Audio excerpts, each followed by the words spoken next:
think some of the strategies that we like to consider when preparing an offer for buyers is, really what is the seller looking for, right? What's the seller's purpose? What's their why? Why are they moving?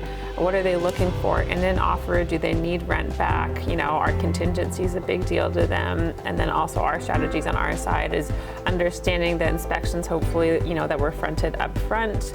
Can we remove contingencies? Talking to the lender, do we need to keep appraisal contingency? Do we need to get rid of loan contingency, or can we keep it? Like all of the different things that go into the structure of the offer. And then also our relationships, I think, are really big in the negotiation portion. I'm sure, you've had the same experience as I had that during the height of COVID, where there was 20 plus offers on houses, and it wasn't necessarily the great offer that we wrote, although that did help.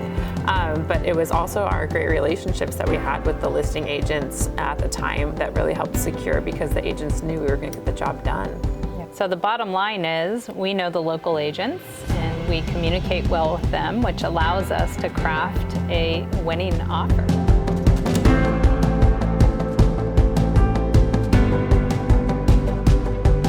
I think with buyers, it's actually important, that they have emotion in it. So we understand, if this is the right house or not. And I think part of that goes back to us understanding their why from when we sat down, we had that first buyer's meeting with them. And then also the continued relationship that we've built with them throughout the process, so that when we do go to make an offer, we can understand what the driving force is behind that decision and make sure that it's the right decision and the right driving force, and it's not getting caught up in like the intensity of the lack of inventory or whatever is going on, and it has to be this house. And it's important to draw them back continually to what their purpose and what their why was when we first met them.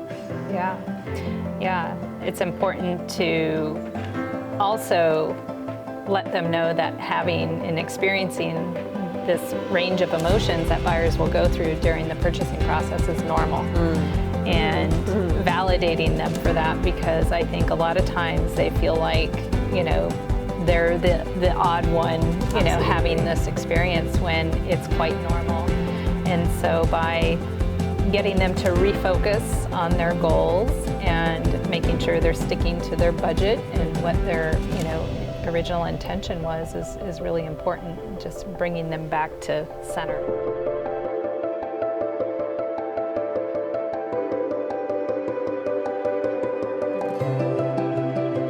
Once the sale's closed, I know I've done a good job for my clients when I get great feedback from them about often how grateful they are, how I made the process, so smooth for them. Also, their review. I often get, raving reviews. And the other thing is referrals. When they refer their family and friends to you, that's a huge vote of confidence. Yeah, I agree. I love the process, and I think one of the hardest things for us is the after, right? Like when it closes. But I think that's the one thing I appreciate about the way we both run our business is the continued relationship, the fact that our clients are like our family, and the fact that we stay in touch with them, whether it's the holidays, whether it's birthdays, whether it's football season, and who's winning, and what play was what, all of the fun things. We're continually checking in on each other, or calling someone in the time of need, whether it's them, us, or us, them. And I think that's the beautiful thing about the relationships that we create is it's not transactional. Our business is completely run by relationships.